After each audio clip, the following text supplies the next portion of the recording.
This channel does not promote any violent, harmful, or illegal activities. All content provided by this channel is meant for an educational purpose only. Sebashray শিবিরে ভুল চিকিৎসার জন্য পা বাদ গেল এক মহিলার এবং অভিযোগ দায়ের হয়েছে তার পরিবারের পক্ষ থেকে।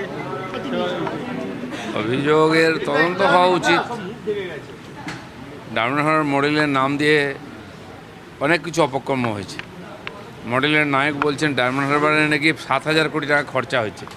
সে টাকা এলো কোত্থেকে, সে টাকা গেল কোথায়, খরচা হয়েছে তো কাজ কী হয়েছে, এগুলোও তো তদন্ত হওয়া উচিত। এত বড় টাকা একটা খরচা হয়েছে, প্রথম কথা 7,000 কোটি টাকা একটা লোকসভায় কী করে খরচা হয়, তার সোর্স কী, এই টাকাটা খরচা হওয়ার পরে কী কাজ হয়েছে। তাহলে তো ডায়মন্ড হারবারটা বাংলা থেকে আলাদা দেখা যেত, গুজরাটের মতো মনে হতো। কোথাও কিছু দেখতে পাই না, খালি দুর্নীতি ছাড়া। নিউ ব্যারাকপুরে কলেজে, সেই কলেজের ইউনিয়ন রুম থেকে গুচ্ছ গুচ্ছ কন্ডোম উদ্ধার হচ্ছে, মদের বোতল। শিক্ষাঙ্গন ছিল এরকম মৌজ মস্তি ফুর্তি করার জায়গা, সবে শুরু হয়েছে। টাকার বাক্স, বাকি যত এই সমস্ত অনাকাঙ্ক্ষিত জিনিস অন্যান্য কলেজ ইউনিভার্সিটিতে পাওয়া গেছে। দুষ্কৃতীদের আখড়া। শিক্ষামন্ত্রী তো নাকে তেল দিয়ে ঘুমুতেন, মন্ত্রীরা কিছুই জানতেন না, আর অর্থমন্ত্রী বাজেট সম্বন্ধে জানেন না, মেয়র প্ল্যান সম্বন্ধে জানেন না। এখন দেখা যায় শিক্ষামন্ত্রী স্কুল কলেজে কী চলছে কিছু জানেন না। কে চালাতো এটা? ভূতের রাজত্ব ছিল কি এটা? আদালতে ভৎসনার মুখে ভাইপো, কবে গলার স্বরের নমুনা দেবেন? ভাইপোকে ধমক আদালতে, কি বলবেন? ধমক খাওয়া সবে শুরু হয়েছে, এর আগেও খেয়েছেন।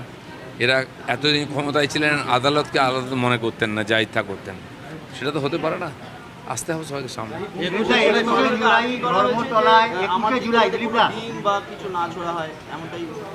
কে গ্যারান্টি দেবে? সবার পকেটে ডিম। তাহলে রাস্তায় যত লোক হাঁটছে সবাইকে সার্চ করতে হবে। বাজারে ডিম নেই, সব পকেটে ডিম চলে গেছে। কমপক্ষে ইঁট মারবে না এটা তো নিশ্চিত।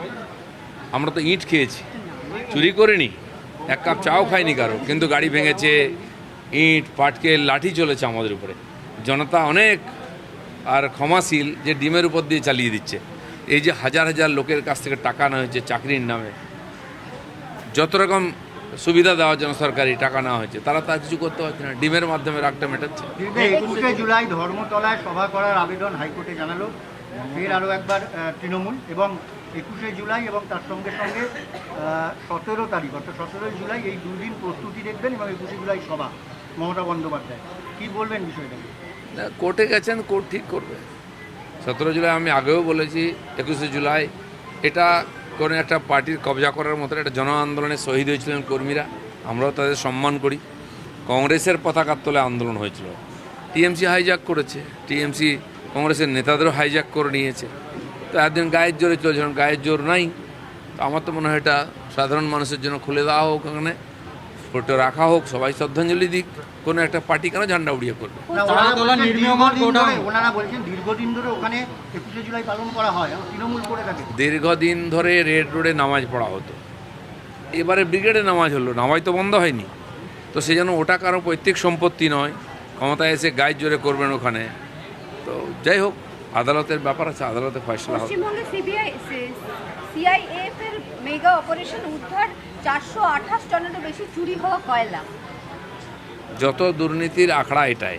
আর আমরা জানি কয়লা নিয়ে সবচেয়ে বেশি দুর্নীতি হয়েছে এখানে। কয়লা, পাথর, বালি, গরু, আর এর টাকা বহু জায়গায় গেছে, বহু লোক যুক্ত আছেন। এর আগেও হয়েছে তদন্ত চলুক, দোষীরা সাজা পাক, বাংলার এই যে অর্থনীতি সেটা কলুষমুক্ত হোক।